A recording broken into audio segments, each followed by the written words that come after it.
Inside your heart, there's a natural power that makes you want to feel perfect, that life is great, that every second is fresh and joyful and happy, and that the future is exciting. Your heart is always searching for this feeling, especially when you're a child.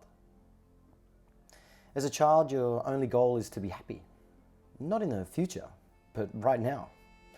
Your only desire for the future is that it's just like the present. But your child mind is not wise. You have a beautiful child heart, but you are not mature enough to handle the complexities of human life.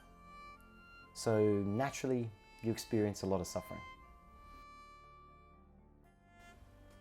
As you grow up, that suffering creates fear, and your heart searches for security instead of happiness.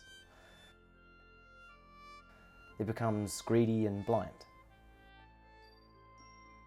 And you don't understand why you feel unhappy. You have lost your direction. To remain perfect and feel all the happiness, you need two powers. The first is to remain in that child heart. The second is to gain wisdom and maturity.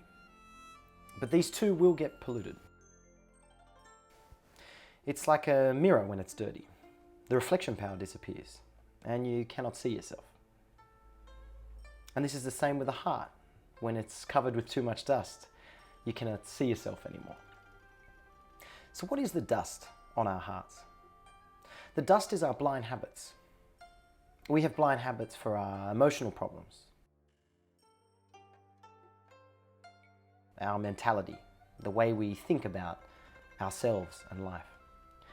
And then we worry about what others think of us. We give ourselves so much stress.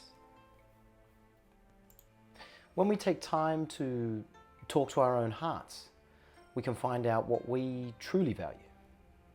How do I truly feel? Am I being the person I want to be? Am I being honest with my heart and I'm living the way my heart thinks is correct? Am I spending too much time worrying about other people's opinions? Of course, it's not smart to ignore other people completely and then say you're wrong because your heart tells you so. If you do that, you create walls between yourself and the rest of the world, and that's stupid. There's a technique from martial arts called waterman. When water flows, it doesn't push directly against anything. It keeps moving and turning to find the path of least resistance. At first, this observing power is going to be difficult because we have a lot of bad habits to clean. But as we practice it more, it will bring more wisdom and will become sharper.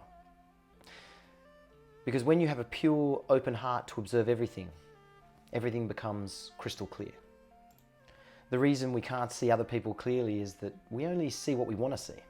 We're blinded by our own ego and desire.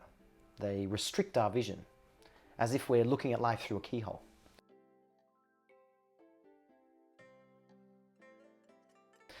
But once we open up the door, we're not limited to that keyhole anymore, and see that the sky stretches from the horizon to the horizon. So how do we develop this power? Well, there are two steps. The first is called back to essence. What is the essence? When you're born, you don't know the difference between good and bad. You don't judge what's good as bad. You're pure. This no good, no bad philosophy can bring you total freedom. Every day you grow older, you start thinking, that's good, I want it. Or that's bad, I don't want it. Every judgment goes to your heart, making it heavier and heavier. Eventually it's so heavy, you feel bad and you don't know why. Stress and depression come from having this judgmental ego. So you have to let that go. No good, no bad purifies you. Another way to look at it is not to have a searching heart. When you search for something, you automatically start judging what is good and what is bad. Why not enjoy life instead? This doesn't mean you can't make plans. Just don't do so with ego or a greedy intention. Sifu says, whenever he feels heavy, he sits in the garden or out in nature. He breathes deeply and observes his intention. This helps him to release his heart. He says it reminds him that nothing is important. says, I'm searching for nothing.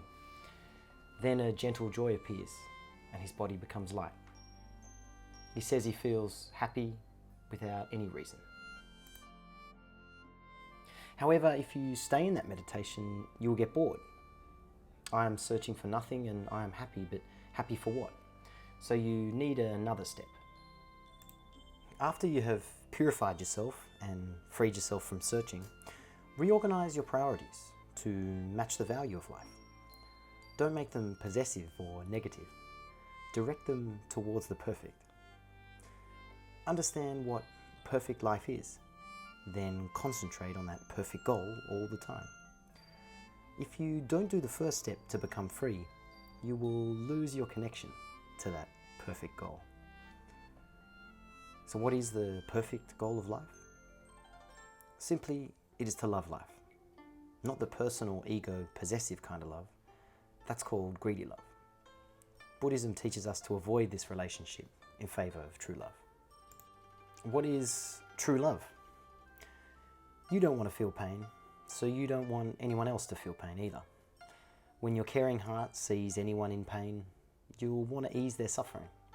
That is true love, which is the meaning of life. You want to enjoy life and feel happy, so you want other people to enjoy life and feel happy too. Your natural heart is to bring them joy and share happiness. That's the true value of your heart.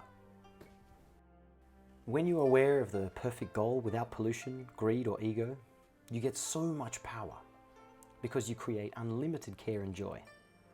To achieve that, you need wisdom. Buddhist philosophy helps you develop your wisdom to purify yourself.